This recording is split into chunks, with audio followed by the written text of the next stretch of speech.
In the back,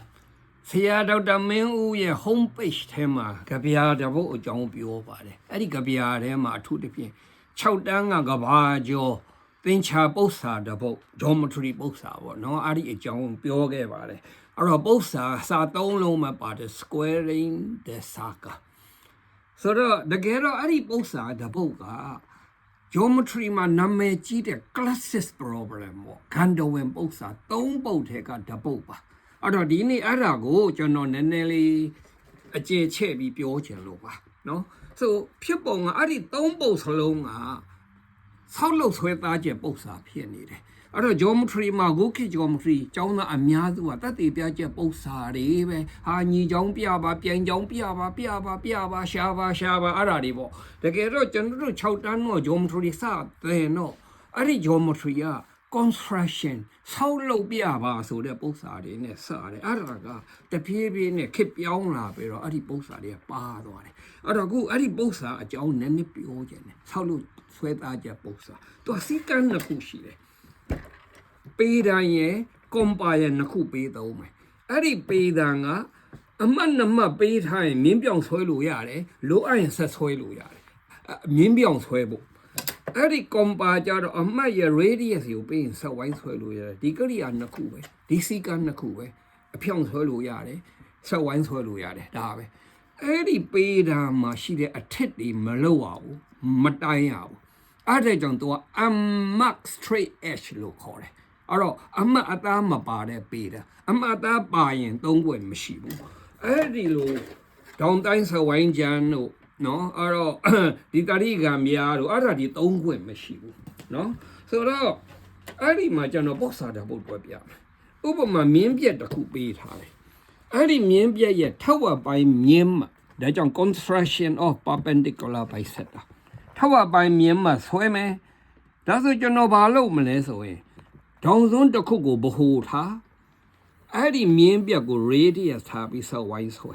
အဲ့ဒီဆက်ဝိုင်းမှာတကယ်တော့အပြည့်ဆွဲဖို့တော့မလိုဘူးကျွန်တော်ဒီတစ်ခုက special ဆွဲပြတာနော်အဲ့တော့ဗဟိုကိုဒီဘက်ပြောင်းပြီးတော့အဲ့ဒီ radius ပဲတဝိုင်းထားဆွဲတကယ်တော့အဲ့ဒီတဝိုင်းလုံးအပြည့်ဆွဲရင်တခါတည်းအပုံကြီးကပြူးထွက်သွားတဲ့အတွက်ကြောင့်များသောအားဖြင့်ကျွန်တော်တို့ဖြတ်မှတ်ပဲလိုချင်တယ်အဲ့ဒီဖြတ်မှတ်ကလေးရရုံမဆွဲရင်ဖြစ်တယ်ဆိုတော့ဒီမှာဖြတ်မှတ်ဓမ္မဒီဘက်မှာဖြတ်မှတ်ဓမ္မ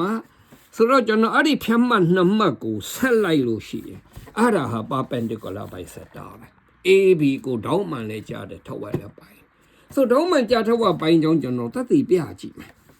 ဒီဆော်ဝိုင်းအကြီးကိုကြည့်ဒီဘက်ဘယ်ဘက်ဆော်ဝိုင်း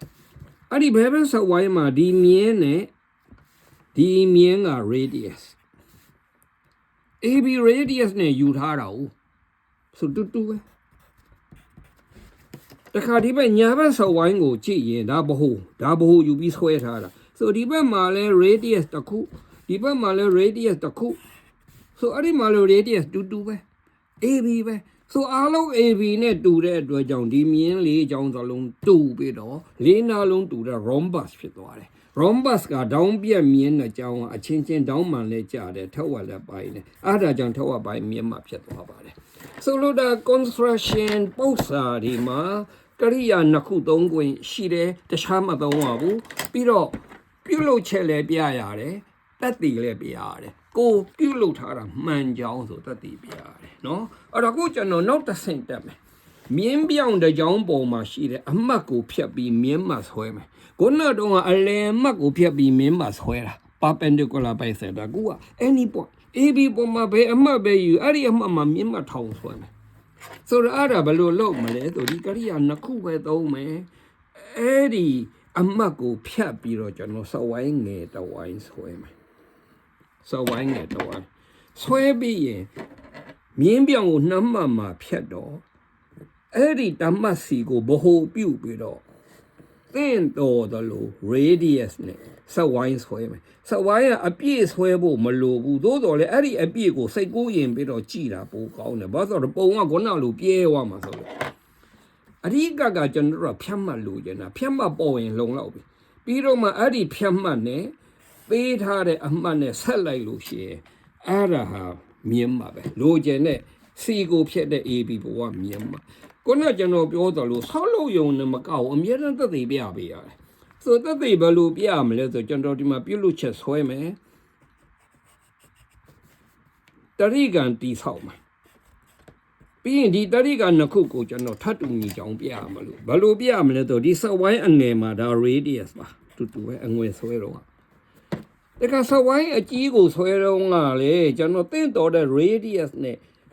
radius တူတဲ့ဆက်ဝိုင်းတနည်းအားဖြင့်ရွယ်တူဆက်ဝိုင်းနှစ်ခုဆွဲထားတာဒါကြောင့်ဒီဘက်ဆက်ဝိုင်းမှာဒါ radius ဒီဘက်ဆက်ဝိုင်းမှာလေဒါ radius ပဲဒီဘက်ဆက်ဝိုင်းမှာဆိုရွယ်တူဆက်ဝိုင်းဆိုဒီ radius နှစ်ခုတူတူပဲဒါဆိုဒီတရိကနှစ်ခုမှာတနာတူတယ်နှစ်နာတူတယ်ဘုံအနာလည်းတူတယ်သုံးနာလုံးတူတယ် SSS နဲ့ထပ်တူညီသွားတယ်ထပ်တူညီရင်ဒီ2000တူတယ်2000ပေါင်း180 1090ပေါ့ဆိုတောင်းမှန်ကြသွားတယ်အဲ့ဒါကအဲ့ဒီမြင်းပေါ်မှာရှိတဲ့အမှတ်ကိုဖြတ်ပြီးမြင်းမှာဆွဲတာခုကျွန်တော်တတိယဒါတွေကအခြေခံဆောက်လုပ်ချက်တွေဒီဆောက်လုပ်ချက်တွေကမြင်းမှတ်ကသိအရေးကြီးတယ်ဗျာနော်အဲ့တော့ geometry မှာမြင်းမှတ်ဆိုတာနေရာတိုင်းမှာတွေ့ရတယ်ဒါကြောင့်ကျွန်တော်မြင်းမှတ်3မျိုးဆွဲပြတာ construction of perpendicular from a point outside the line ခုန line ပေါ်ကအမှတ်ကိုဖြတ်ပြီးမြင်းမှတ်ဆွဲတာခု line အပြင်ဘက်ကအမှတ်ကိုဖြတ်ပြီးကျွန်တော်မြင်းမှတ်ဆွဲမယ်ဘယ်လိုလုပ်မလဲဆိုဒီ C ကိုဘဟုပြုပြီးတော့ကျွန်တော်ဒီမှာစက်ဝိုင်းတောက်ဝိုင်းဆွဲမယ်နော်အပြည့်ဆွဲလဲရတယ်ဒါပေမဲ့ဖြတ်မှတ်ကလေးလိုချင်လို့ကျွန်တော်တချမ်းမဲ့ဆွဲတာဒီမှာဖြတ်မှတ်နှစ်မှတ်ထွက်လာတယ်ဆိုတော့ဒီမှာ radius လေးတွေကြည့်တတ်ဖို့လိုတယ်ပေါ့လေဒါပါပဲပြီးရင်အဲ့ဒီဖြတ်မှတ်တမှတ်စီကိုယူပြီးတော့ကျွန်တော်နောက်ထပ်ဆွဲအောင်မယ်ဆက်ဝိုင်းမယ်ဒီမှာလဲဖြတ်မှတ်ကလေးပေါ်ယုံတော့ပဲကျွန်တော်ဆွဲထားတယ်နော်တကယ်တော့ဆက်ဝိုင်းအပြည့်စိတ်ကူးရင်လို့ရတယ်ဒီဖြတ်မှတ်ကလေးလိုချင်လို့ဒါဆိုဒီဖြတ်မှတ်ကလေးလေးရအောင်စီနဲ့ဆက်လိုက်ရင်အဲ့ဒီမှာနောက်ထပ်မြင်းမှတ်ထွက်သွားတယ်စီကိုဖြတ်သွားတယ်မြင်းမှတ်ဒီတစ်ခါကျတော့အပြင်ဘက်အမှတ်ကိုဖြတ်သွားတယ်မြင်းမှတ်ဆိုတော့ကိုတက်တည်ပြကြင်လဲဒီတိုင်းပဲဆက်ပေါ်ဗျာဆက်ပြီးတော့တတိကနေထပ်တူညီအောင်ပြတော့เนาะကျွန်တော်အချိန်ကုန်လို့အဲ့တော့တက်တည်မပြတော့ပါဘူးအဲ့တော့နောက်ဆုံးကျွန်တော်နောက်ထပ် construction တခုပြပြန်တယ်ဒေါင်းတစ်ထောင်ပေးထားတယ်အဲ့ဒီဒေါင်းရဲ့ angle bisector ထောက်ဝက်ပိုင်းဒေါင်းထောက်ဝက်မြင်ဆွဲကြတယ်အဲ့တော့ဒေါင်းထောက်ဝက်မြင်ဆွဲရင်ဒီအမှတ်ကိုဒေါင်းအထုပ်ကိုဖြတ်ပြီးတော့စဝိုင်းဆွဲနော်စဝိုင်းဆွဲတော့ဒီမှာ radius နှစ်ခုပေါ်လာတယ်စဝိုင်းမှာအဓိကတော့ radius လိုချင်တာပါဆိုဒီမှာဖြတ်မှတ်နှစ်ခုပေါ်လာတော့အဲ့ဒီဖြတ်မှတ်တစ်ခုချင်းကိုမီးပြီးတော့နောက်ထပ်စဝိုင်းထဆွဲဒီ radius နဲ့ပဲဆွဲတာဆိုရွယ်တူစဝိုင်းလေးနှစ်ခုပေါ့နော် radius တူတဲ့စဝိုင်းလေးနှစ်ခုအဲ့တော့မှအဓိကဒီဖြတ်မှတ်လိုချင်တာဒီဖြတ်မှတ်လေးရရောဒီတောင်းအထုံးနဲ့ဆက်လိုက်ရင်အဲ့ဒါထောက်ပဲမြင်ပါပဲဒါပေမဲ့ခုနကကျွန်တော်ပြောသလိုဆောက်လုပ်လဲပြရမယ်သက်သိလဲပြရမယ်အခုကျွန်တော်သက်သိပြမယ်ဘယ်လိုပြရမလဲဆိုတရိကံတီဆောက်ပြီးတရိကံထပ်တူညီအောင်ပြမှာပါအဲ့ဒါလို့ဆက်လိုက်တယ်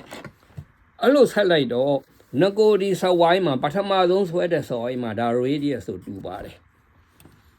တခါဒီတမတ်စီကိုဘိုးထားပြီးစဝိုင်းတော့ဝိုင်းဆွဲတာ哦စဝိုင်းတော့ဝိုင်းဆွဲတဲ့အခါမှာပထမအဝိုင်းမှာဒါ radius ဒုတိယအဝိုင်းမှာဒါ radius ရွေးတူစဝိုင်းဆိုတော့ radius တူပဲဒါဆိုဒီတရိကနှစ်ခုမှာတနာတူတယ်နှစ်နာတူတယ်ဘုံနာတူတယ်သုံးနာတူသွားတော့ထပ်တူညီသွားတယ် SSS ပေါ့ထပ်တူညီတဲ့အတွက်ကြောင့်ဒီ alpha နဲ့ဒီ theta တူသွားပါတယ်အဲ့ဒါထောင်းထောက်ပဲမြင်ပါအဲ့တော့ကျွန်တော်ခုလေးခုနမူနာပြတော့ဆောက်လို့ဆွဲသားချက်ပု္ပ္ပာဆိုတာဘာလဲဆိုကျွန်တော်ထင်တဲ့နည်းနည်းသဘောပေါက်သွားတော့ပါပြီเนาะအဲ့တော့ကျွန်တော်တို့ရဲ့ကဘာကျော်ပု္ပ္ပာကိုပြန်ကြည့်အောင်အဲ့ဒါတွေအကုန်လုံးကဆောက်လို့ဆွဲသားချက်ပု္ပ္ပာအဲ့ဒါကို three